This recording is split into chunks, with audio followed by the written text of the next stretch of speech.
Hey everybody, this is Justice Fool, hoping you're having a fantastic day. Now if you remember my last video that I did on this particular furnace array, which I'll have linked for you in the upper right hand corner, you'll know that I went over some of the general stuff, like that bamboo farm over there, a little bit about the furnace array back there, and even a little bit about the input and output chests we got right behind my shoulders there. But what I didn't go over was some of the more technical aspects. Like for example, those lines over there by the bamboo farm that are off to the side, the green and purple lines over there, why are they placed in that particular configuration? These furnace arrays, why are they as long as they are? And even the output chests, what do all those circuits that were in that output area do? What does all that do? Well, that's what I'm going to explain in this video. This is going to be a more technical-minded video about the technical reasons behind all my particular choices. Now, before we dive into this video, I'd like to ask you to leave a like on this video and make sure to hit that subscribe button if you aren't already subscribed. But now that we got that out of the way, let's dive on in. So let's start off where we started last time, this bamboo farm here. I explained most of how this bamboo farm works, including the timer settings and how all these hopper minecarts get powered and such. But what I didn't really explain too much was these two observers here. Why are they where they are? Well, I'm going to get the easy one out of the way. This one's here for no particular reason. I don't have any... I have no real technical reason for it to be there other than it just allows the minecarts to go out and come back, and these flying machines will already be back by the time minecarts complete their journey. But this one here is actually here for a particular reason. So if we go back here, we know that these flying machines here will fly over through here, they'll chop down bamboo, they'll keep going along this line, and eventually it'll hit this line right here, or rather it'll hit this observer. So what happens when it hits this observer? Well, we know the flying machines are going to keep flying this way, and they're going to stop at this location. Well, to answer that, we need to know how these particular flying machines work. So the way they start is this little piston right here will shoot out in front of this observer, and that'll cause the observer to update, which will power this piston. This piston will push this block of slime blocks forward, just like that. And then that'll cause the space in this observer to update, which will cause this piston to expand. It'll grab this slime block line and pull it forward. That's basically how flying machines work. They just keep that repeating process. And because this slime block moved forward, this observer updates and just keeps going all the way down the line. Now, the reason why that's important to know is because it takes a certain amount of time for that entire process to happen. So the observer updates, pushes this row forward, then this observer updates, pulls this one in. Well, that process happens about 2.5 times a second. So this will go forward 2.5 blocks every second. Now coming back to this observer here, the reason why this observer is important and where it's placed is because once this observer takes on, it's going to start sending out the minecarts. Now the minecarts, when they're powered, travel at a rate of 8 blocks per second. So, because these minecarts travel at 8 blocks per second, and this whole row here is about 50 blocks long, it's going to take about 6.25 seconds for it to travel from this end to this end. Now, if we also add in the delay of these particular repeaters all along here, we're talking closer to 7 seconds from when this observer is updated to when those minecarts actually start flying out. So going back to the flying machine, once this flying machine hits this observer here, we know it's going to start activating those minecarts. And those minecarts are going to take, from the moment that the observer is triggered to the moment those minecarts get over to this far end here, it's going to take about 7 seconds. Now, since we know the flying machine moves forward at 2.5 blocks per second, that means in that 7 seconds, the flying machine will travel 17 blocks. And as it just so happens, the space between right here, which is where the flying machines will stop, and here is exactly 17 blocks. That's why this was chosen. So once the flying machine triggers the minecarts to travel this way, the flying machines and the minecarts will hit this point at the same time. So I'll show you again what that looks like in action. So we triggered it again. And then we'll watch as it goes over this observer here.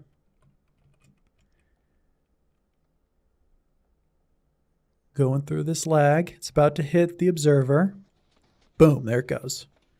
And that triggered the minecarts. Now watch what happens over here.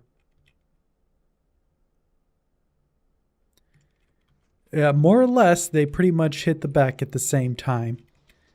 There's a little bit of funky math going on. It technically needs to be more like 18 blocks away to be perfect. It's like 17.5, but I just chose 17. But yeah, that's why this particular observer is where it is. It's so that the minecarts and the flying machines get here at the same time. Now, in my last video, one of the sections that kind of got left on the cutting room floor, as it were, was these minecarts actually traveling twice along the track. That's why we have 2 observers here, actually. It's because these minecarts actually get sent out twice. So what happens is the flying machine is going to fly over here. It's going to trip this observer here, but nothing's going to happen because it's going to power this block here, which powers this dropper. But because there's no items in it, nothing happens. But then, as we know, the flying machine is going to come through this way. It's going to hit this observer here. This observer is going to power this block here, which then powers this dropper and sends this item down. We already know all about that part. We saw it in the last video, and we just saw it right now. But now what happens when the flying machines start coming back? Well, it's pretty much the opposite process. It's going to hit this observer first, and nothing's going to happen because there's no item in here. But then it's going to hit this observer, but because there is an item in here, or there would be an item in here, it does trip, which causes this to update and causes all this to occur again. So we can actually simulate it right here with these buttons. So we can test it out right there. Oop. Sometimes does that. So yeah, as you can see, it updated there. The observer ticked and updated, and the minecarts got sent out. So now we can check it out again, except the flying machine's coming back this way, following along here. Oh, it hits that observer. Oh, come on. There it goes. Yeah, sometimes these things take a while to update. I think it's just because it's a snapshot. It's still a little buggy. But yeah, the minecarts get sent out a second time. This is kind of like the cleanup path. And again, kind of like I stated before, part of the reason why I chose this particular spot for this observer is mainly because the flying machines will be back long before the minecarts are done with their journey. So any spare bamboo that's around will be picked up by these minecarts. And yeah, I think that just about describes all the stuff that's going on with this here bamboo farm. So let's check out some other stuff. All right, now that we checked out the bamboo farm, let's check out the heart of the beast, which is the furnace array. Now, I mentioned before in the last video that each furnace array has 64 furnaces in it, 32 on this side, 32 on the other side. So why choose that particular number of furnaces? Well, it partially has to do with this right here, the minecart. As you can see, minecart has 5 slots in it. Each slot can hold 64 items. So I think you kind of figure out why 64 was chosen for the furnace array. It's to allow this to travel through the array up to 5 times. Now there's another reason why I chose 64 as well, and that's to do with how fast these minecarts travel. So if you remember from when I was talking about the bamboo over there and the minecarts that are underneath there, you'll know that minecarts on powered rails travel at 8 blocks per second. Well, how that pertains to this here is it takes 10 seconds to smelt an item in a furnace. So what that means is a minecart will travel 80 blocks in 10 seconds. Or in other words, it'll travel 80 blocks in the amount of time it takes to smelt one item. So why is that important? Well, as we know, it's 32 furnaces on each side here. And then we have these little gaps here for the droppers. So there's 34 blocks on each side along where the furnaces are. On top of that, we go down a block, then we go over a few blocks, then we go up a block. This entire section right here is another 7 blocks. And the same thing happens on that side. So if you do all the math, you'll find that this entire track here is actually 82 blocks long. Now, yes, it is a little bit longer, so there is a tiny bit of time in which an item will be done smelting and there won't be another item in it. But it's not that much. It doesn't affect too much. It could maybe be done a little better, but in essence, more or less, once an item is done smelting in here, a new one's deposited. And we can actually see that in action over here. So I'm going to place a minecart right here, and we'll fill it with 2 stacks of items. Then we'll send it on its way. And we see all the furnaces light up. Now if we watch this guy here, we'll notice right when it's done, a new item's on board there. So you see, yeah, there might have been like a tiny little gap there, but at most we're talking like 2 ticks of gap. It's not going to be that big of a deal, and it doesn't really affect the outcome of the furnace array all that much. So that's why this particular configuration was chosen and why the layout is as it is right now. Now, I was also asked, since this is the 1.14 update, if it were possible to use the new furnaces in this array. And it was something I thought about originally doing, using the new furnaces, but the issue I had with them is that they only accept certain items. Like, let me see if we can pull out one of the furnaces here. Let me see. So yeah, let's say, for example, the blast furnace here. Well, the blast furnace only accepts iron items, or rather any like metals, like iron, gold, anything like that. So if, say, a food item were caught in here, it would break everything, which means that there would need to be some way of sorting the items properly. So the only real efficient way to do that would be to have something like this over here, but have like 2 chests. One would accept iron, one would accept food items. And that right at the beginning would maybe decrease the efficiency of this thing here, just because only like 1 minecart could go into each chest. Another reason why I didn't really want to do it is because of how this is laid out here. This is laid out to be mainly optimized for how fast minecarts travel. So what I mean by that is, as I already told you before, this loop allows a minecart to travel around in about 10 seconds, which is about the time it takes for this furnace to smelt an item. Well, these new furnaces here can smelt items in 5 seconds, which means that each of these furnace arrays would have to be half the size to do the same thing. So there would only be 32 in each array. But we would still need the same number of smelters in total. They would just be separated. So we'd have, you know, the blast furnace, and I forget what the other one is called, the like oven cooker one for the food. So we'd still need the same amount of furnaces in total, except now we have a greater chance for these to break. And also, because there'd only be 32 in each array, it would need to, the minecart would need to loop around twice as often to get rid of all of its items. So in essence, I mean, you take all that stuff into account, when laid out like this, it's not really going to save you any time in the long run. Maybe there's a different way to make this. Maybe there's a better way.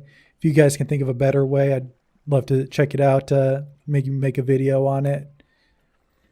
But yeah, as far as I know, there's not really much of a gain in efficiency in using these things over these things, just because of how I have everything laid out right now. Now, the big one that I didn't really go over last time, I kind of more or less rushed through it because I was running short on time, was this whole configuration back here. These are all the droppers that point into the output chest right there. It's where all the items flow into. But I didn't really describe how any of this worked. Thankfully, though, Past Me actually did record how all this works, and so I'm going to turn it over to him. So let's go check out Past Justice Fool. So we have a few main circuits in here. We have this yellow circuit right here, which handles the 2 droppers in the back of the chest that the items all get pushed into. The comparator clock will turn on there. It will power the block right there. Now the comparator takes the output, turns into a comparator clock, powers this repeater. The repeater powers the block, which powers the dropper. Your standard setup. The blue circuits handle the droppers on the sides. There's another one right on the other side. Now the blue circuits do pretty much the same thing. We got a comparator clock here, except they go on a little bit longer of a journey. If you can just sneak on in here.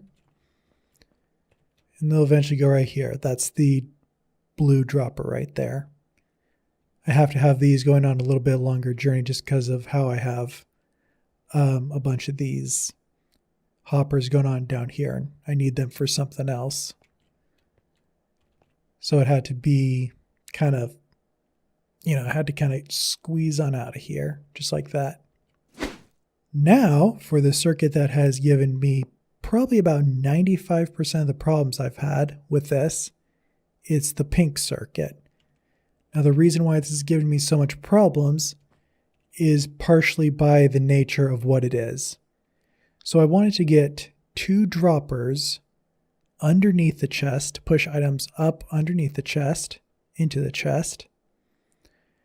But in order to do that, without having the hoppers that connect into the droppers start sucking items out of other hoppers and droppers in the area, I had to drop it down 3 droppers. So we have 1 dropper here, 1 dropper here, and there's another one right on the other side of that block there.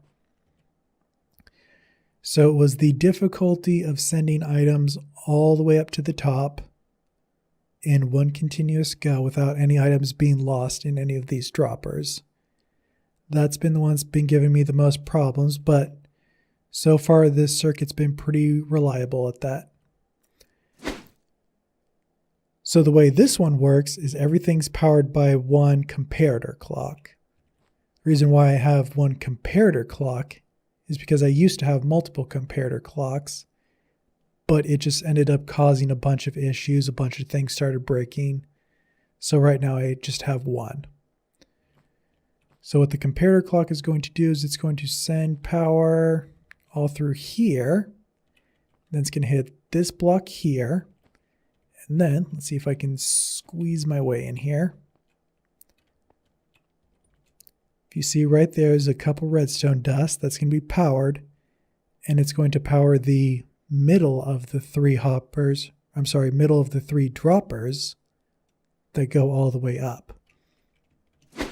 Now, part of what's given me so many problems with the pink circuit is that items will periodically, actually quite often, get stuck in one of these droppers, either this one or this one. I think it's just the nature of the beast. There's so many things going on all the time. So many things are powered that maybe it's some bug that causes it to break, or the droppers just get locked somehow. I'm not sure what causes it, but these droppers will start filling up with items, one of the 2 usually.